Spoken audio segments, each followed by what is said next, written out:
Hello dear students. मेरा नाम अनिल कुमार श्रीवास्तव है। आज मैं जिस मुद्दे पर चर्चा करने जा रहा हूँ वो बिहार में वोट अधिकार यात्रा निकाल रहे राहुल गांधी और तेजस्वी यादव से संबंधित है। ये लोग चुनाव आयोग पर वोट चोरी का आरोप लगा रहे हैं। पहली बार आज़ादी के इतिहास में किसी संवैधानिक संस्था पर इस तरह के गंभीर आरोप लगाए गए हैं। वोट चोरी का आरोप ये लोग क्यों लगा रहे हैं, इसके पीछे एक सोची समझी रणनीति है कि भाई जो इलेक्शन कराता है, जब हम उसी को अगर डिस्क्रेडिट कर देंगे तो लोगों को शक होने लगेगा कि भाई ऐसा है, नरेंद्र मोदी सरकार वोट चोरी करके बनी है। जबकि सच्चाई है कि उसी वोट से राहुल गांधी भी चुनाव जीते हैं, तेजस्वी यादव भी चुनाव जीते हैं। कर्नाटका में, तेलंगाना, हिमाचल प्रदेश में कांग्रेस ने सरकार भी बनाई है।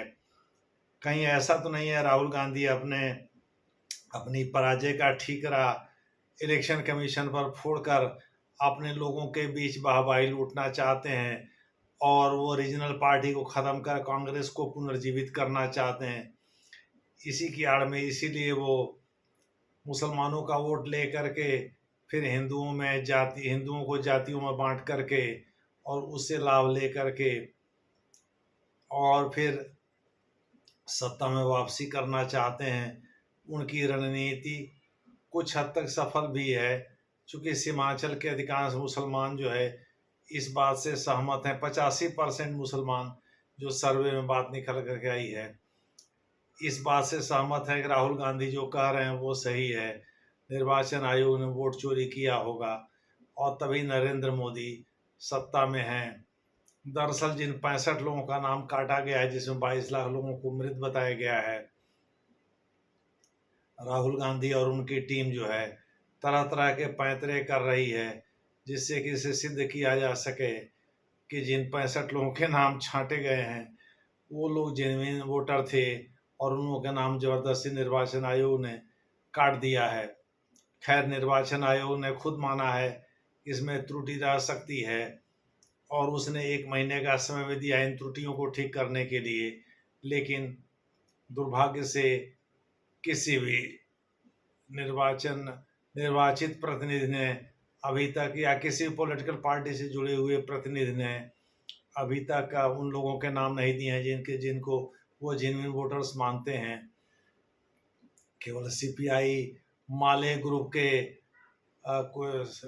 के लोगों ने कुछ मतदाता का नाम दिया है, शायद 9 नाम दिया है। पहले 2 ही का चर्चा था, लेकिन अब शायद 9 का नाम आ रहा है।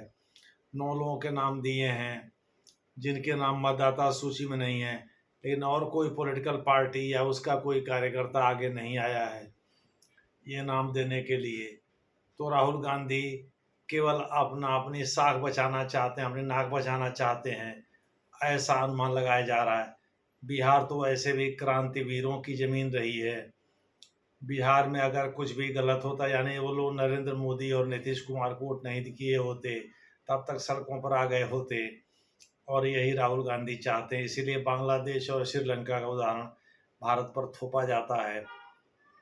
बहरहाल, इसमें केंद्र सरकार का मौन व्रत धारण करना एकदम बैफलिंग है, यानी समझ से परे है।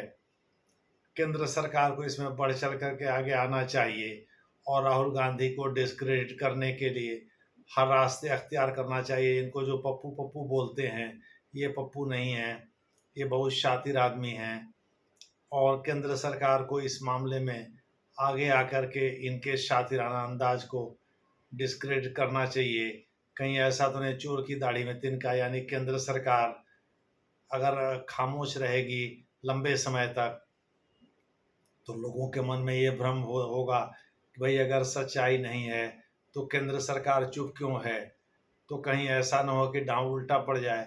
इसके पहले बहुत देर हो जाए। केंद्र सरकार को, खास करके गृह मंत्रालय को आगे आकर के अपनी बात रखनी चाहिए और सफाई देनी चाहिए। धन्यवाद।